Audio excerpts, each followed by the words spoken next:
เอิงโอ้ไข่เห็ดอ้าวเงินนี่ซื้อขนมเด้อจะแกจะขนมเนาะ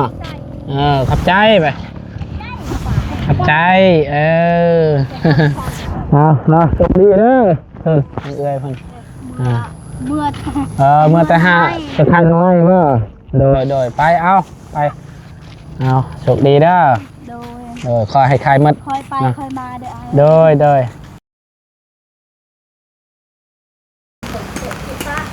เอาเนาะพี่น้องเปิดภาพอีกมื้อนี้ก็มาพอกันอยู่บ้านทางแม่น้องเอิงพี่น้องเนาะมื้อนี้ก็มากับสายฝนพี่น้องทางแม่น้องเอิงก็กำลังเตรียมเครื่องหาหน่อไม้เนาะเพิ่นใส่ถุงนี่แหละเนาะเพิ่นหากะมาแต่หาหน่อไม้พี่น้องเนาะโทษพี่น้องวันนี้ฝนตกกะมือพี่น้องเนาะนี่จะพาบ่าวบุญพงเอากันจองมาเนาะเพราะว่าฝนตกมือพี่น้องเนาะนี่สภาพบ่าวบุญพงตอนนี้พี่น้อง มาตามสายพลพี่น้องนะเอาพี่น้องก่อนอื่นกับทักทายสบายดีเด้อสบายดีและสวัสดีพ่อแม่พี่น้องFC เมื่อสักครู่สู่คนเนาะบอกว่าสิอยู่ในและก็ต่างประเทศก็ยินดีต้อนรับเข้าสู่ซองบ่าวบุญคงทำมาหากินคือเก่าพี่น้องเนาะไปหาทางแม่นเอิงก่อนดนแล้วเราก็บ่ได้เข้ามาหาทางแม่นเอิงพี่น้องนะเพิ่นก็หาหน่อไม้ค่ายพี่น้องนะจากเพิ่นสิไปขายอยู่ชัยคือซีเมนอยู่บ้านดงสวรรค์นี่แหละพี่น้องไปหาเพิ่นก่อนพี่น้อง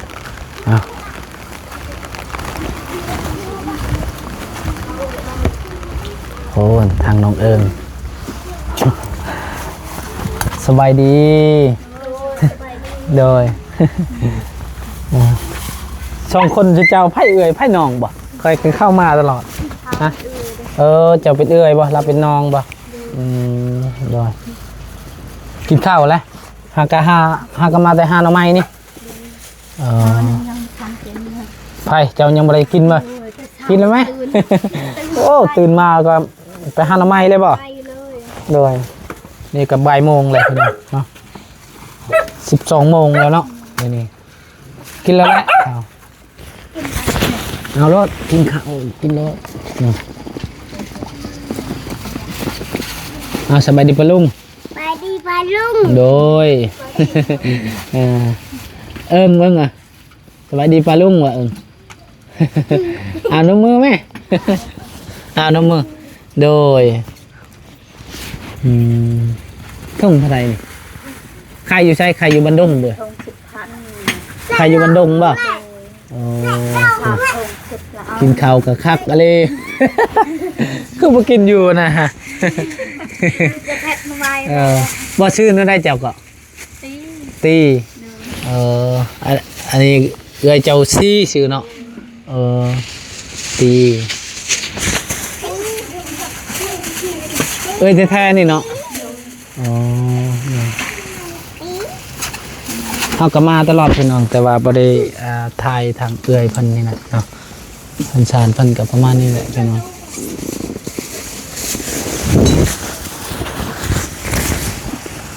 นี่เพิ่นทางของเอื้อยของน้องของแม่น้องเอิงเนาะคือตีเพิ่นนี่แหละพี่น้องเพิ่นชานเพิ่นนี่จ้ะแม่น้องเอิงอยู่อาศัยอยู่ดินคอนน้องตีเพิ่นพี่น้องเนาะเท่าคนตกสมัดเมื่อพี่น้องนี่ทาพ่นเช่ากับบ่อเช่าพ่นนี่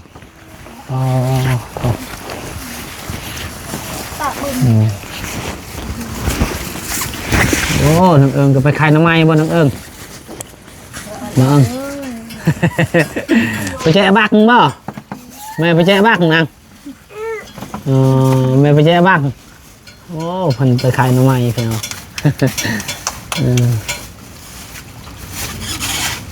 จ้าเจ้าดอยจ้าเจอเนาะ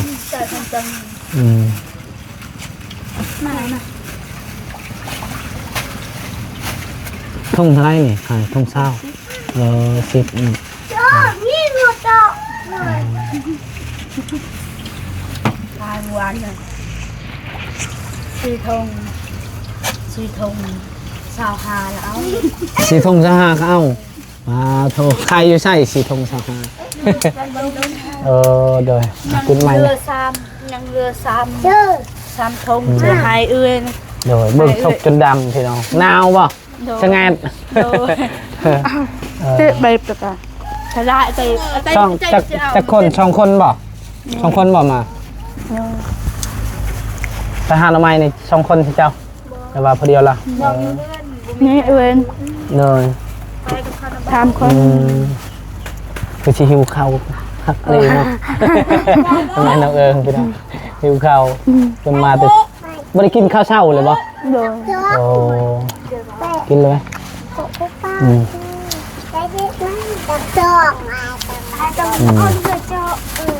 โอ้หน่อไม้หยังนี่หน่อไม้พาง ยังไง เนาะ พัง โอ้เลยหน่อไม้พางพี่น้อง งอเพิ่งจะ ดีแล้วจะนึกเอาที่ชื่อซอยจะทงทงเด้อ บ่เป็นย่างทันอายอยากกินเอา เอาขนมกันเอาขนมให้เล็กน้อยกันพี่น้องนะมาถักก่อนโดนแล้วเลยเข้ามาหาทางแม่น้องเนาะ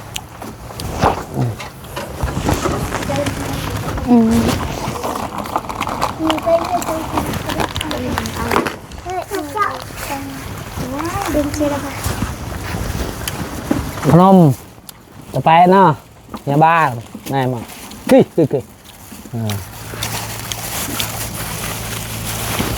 มันอายจะเท่เนาะ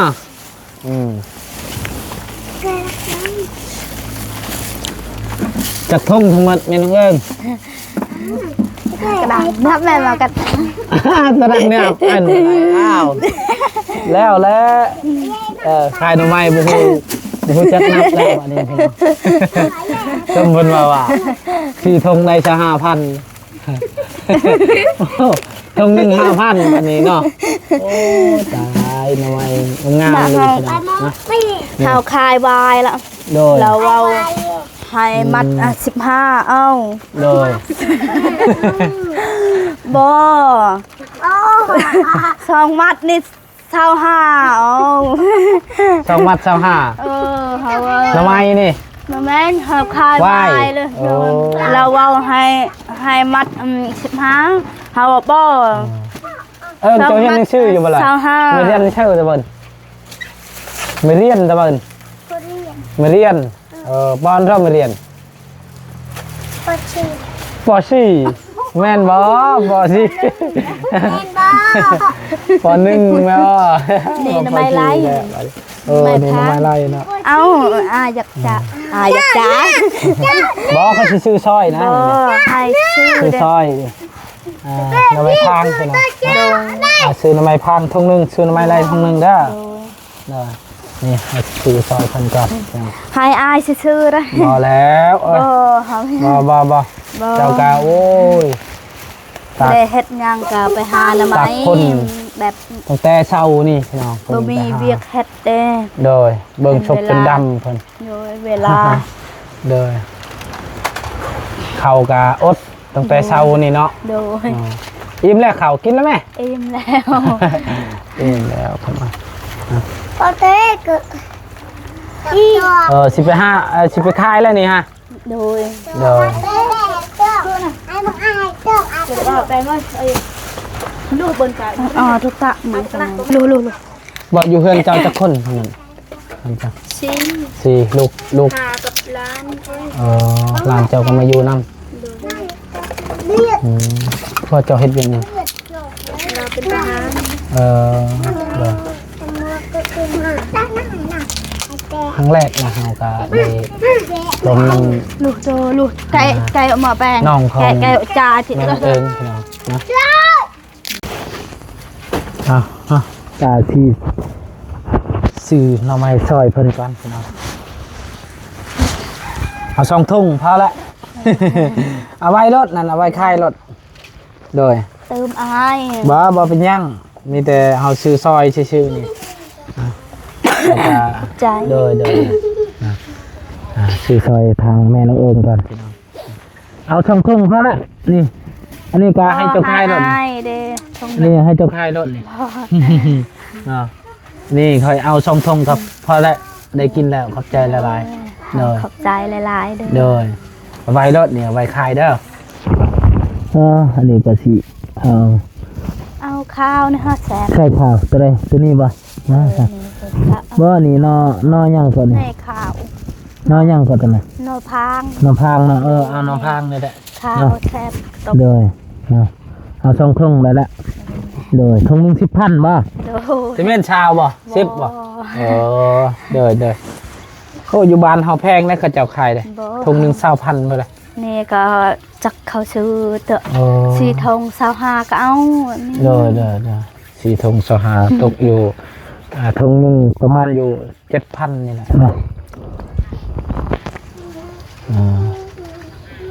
ประมาณอยู่7,000หรือว่า 6,000 นี่เนาะแม่น้องเอ้ย โดย โอ้ยกระบาพี่น้องพอตุกนี่ค่ะ นี่ก็ให้น้องแกงเล โอ้ ย โดยน้องเพิ่นก็บ่มีใครเอาลูกเนาะ โดย ไปหาแต่แม่น้องเอิงเนี่ย โดยนี่ ทางเพิ่นก็เบิ่งเครื่องเจ้าหั่นแหละเนาะ โดย ผักเครื่องผักหยังอิ่มแล้วบ่กินข้าว อิ่มแล้ว ไอ้สิไปขายหน่อไม้แล้วบัดนี้ โดย โดยไปไหมไปขายรถเนาะจังได๋ก็มันสวยได้จังได๋นะโดยไปแบกหน่อไม้ไปพุ่นเลยแหละไปกับไผ ไปกับเอื้อย โดยทำไมเตรียมเครื่องไปแล้วบัดนี้พี่น้องเพิ่นก็สิไปขายหน่อไม้อยู่บ้านดงพุ่นละเพิ่นก็ว่าสิให้ตื่มบ่าวบุญคงทงนึงก็เฮาว่ายาแล้วเนาะเพราะว่าให้เพิ่นไปขายนี่ก็เฮาก็สิซื้อซอยเพิ่นพี่น้องแต่ว่าบ่าวบุญคงก็อยู่บ้านบ่าวบุญคงก็ได้อยู่หน่อไม้ไรเนาะแต่ว่าอันนี้อยากซื้อซอยเพิ่นพี่น้องให้เพิ่นซื้อเกลือพี่งัวนี่แหละเนาะก็หน่อไม้เพิ่นก็ข้าวพี่น้องนี่โอ้ไปขายหน่อไม้แล้วครับเนาะโดยมาขอไม้แน่เด้อ โดย เอาสุขดีเด้อโดยเอาขอให้ขายหมดเด้อ โดยโอ้ยบาปบ่เพิ่นเนาะได้ขายหน่อไม้เอิ้งกลับไปบ่โอ้เอิ้งกลับไปพี่น้องเพิ่น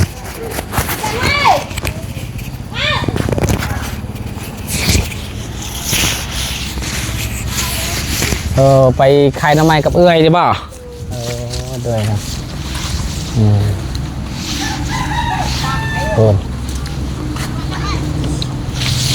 ขายหน่อไม้แหละพี่น้องไปขายหน่อไม้ทางน้องเอิงกะจับอีหยังเด้พี่น้อง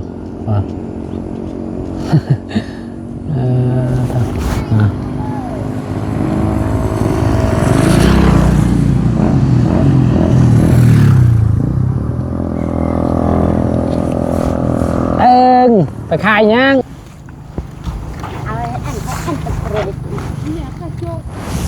นี่แหละชีวิตของแม่น้องเอิงนะพี่น้องกะประมาณนี้ไปหาขายหน่อไม้นะเลี้ยงครอบครัวพี่น้องนะแต่ละมือบางมือก็คือมือนี่แหละผมก็ไม่ได้กินข้าวตั้งแต่เช้านี่พี่น้องหากมาแต่หาหน่อไม้แล้วก็กินข้าวกินน้ำแล้วก็กินข้าวก็แบบว่าไม่ได้กินแบบว่ากินมีแต่ปั้นกินข้าวซื่อๆนะปั้นกินข้าวแล้วก็ไปขายหน่อไม้ต่อพี่น้องนะก็เลยบาบุญคงก็เห็นอีต้นเพิ่นนะก็เลยซื้อซอยหน่อไม้2 ธงนะ